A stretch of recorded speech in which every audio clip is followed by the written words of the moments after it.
Why do employees struggle to become entrepreneurs and business owners?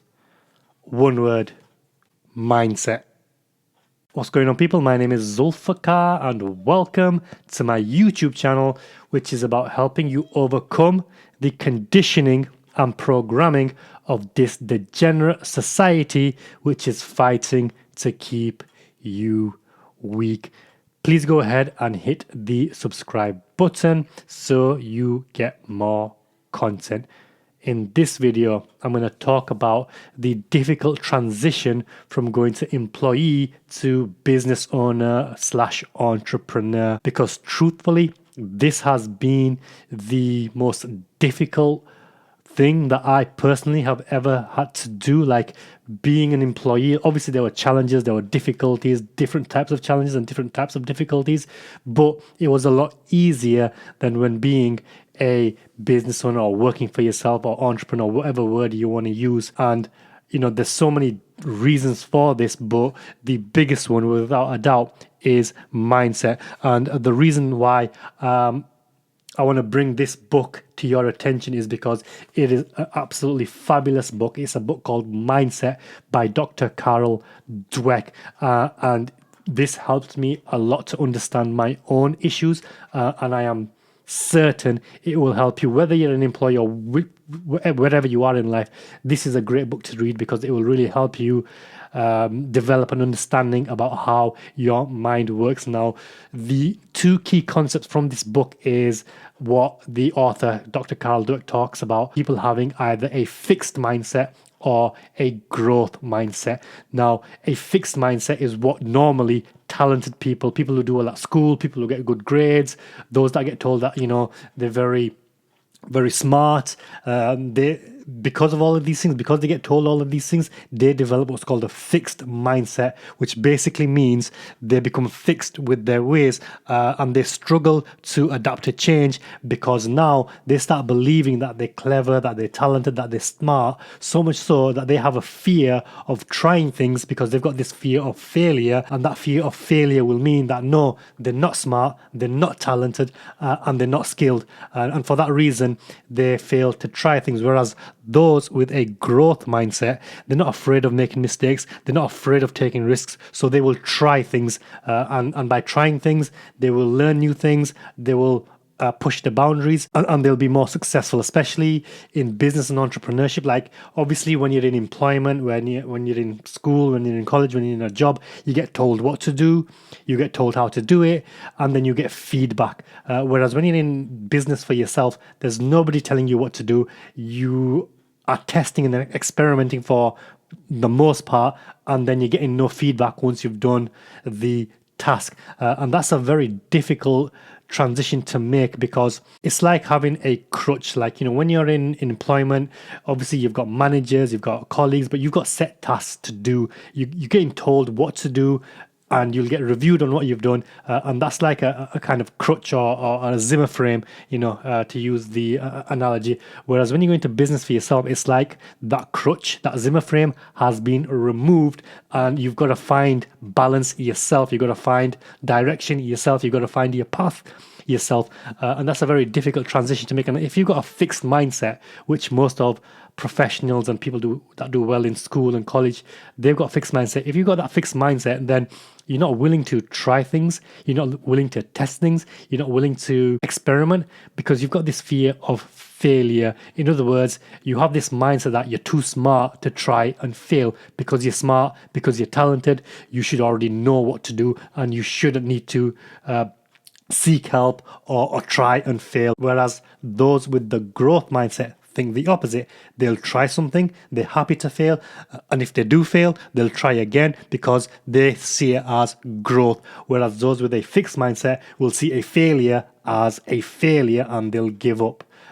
So that really is the biggest reason, and I can give you so many examples over the course of the entrepreneurship journey. Like, there's so many different things. Obviously, when you're an employee, when you've got a job, you have a specific set task. You might be responsible for just the sales or just the operations. You might just have to fill out spreadsheets. Like, you will have a specific task. Sometimes, obviously, it involves doing different things. But when you're in business, you then have to do everything. You're not just responsible for doing the work, which you would be in a job.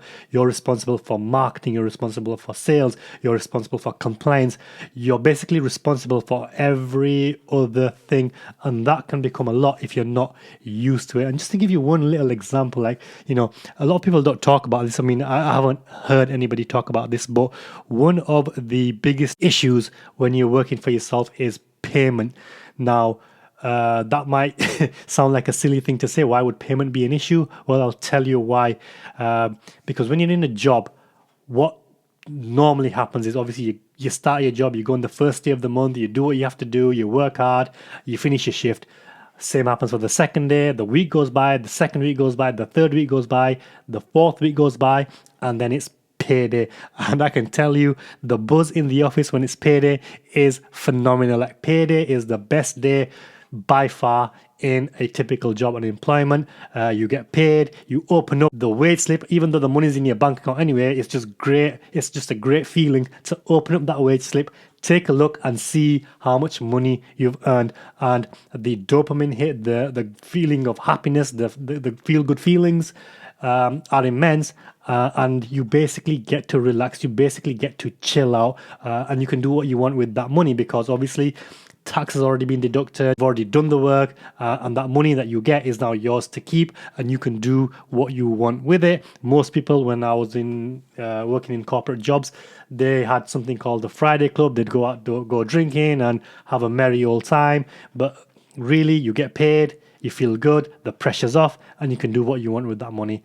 Now, when you're in business, the opposite happens, because you tend to get paid for your service first. And this was a shock to my system. Like, I remember the first time that I got paid for a copywriting job. It was a 4-figure sum, and I got paid first. And the initial feeling was, wow, this is brilliant. I felt good. I made quite a bit of money for the task at hand.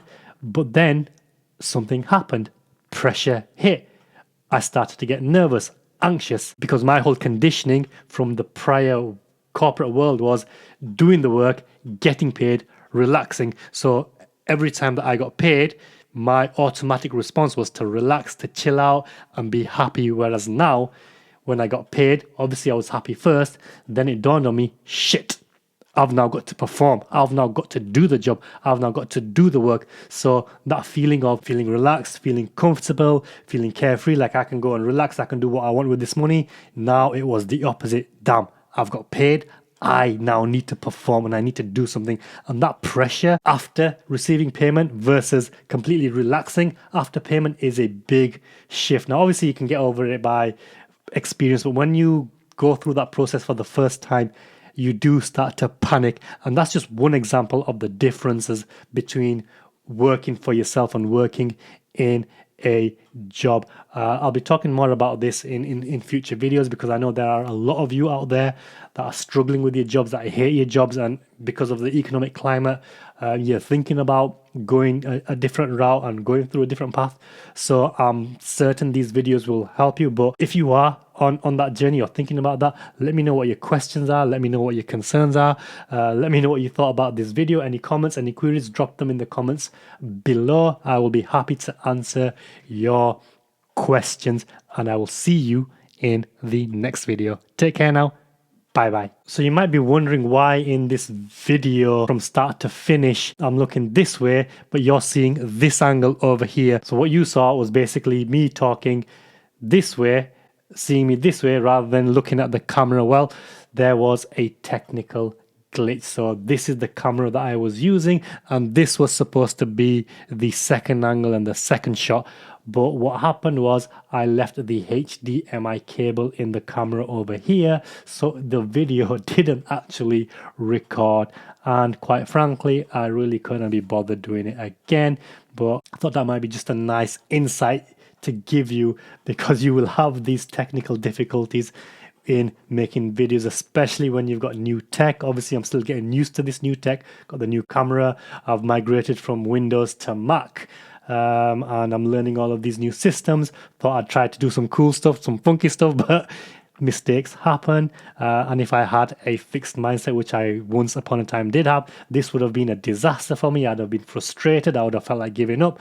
But now I don't really care. I mean, yes, I'm a little embarrassed, but I don't really care. I'm still going to release the video as it is, and I'm going to learn from this mistake, and I'm sure next time I'm going to remember to take out the damn HDMI cable. Until the next video, take care now. Bye bye.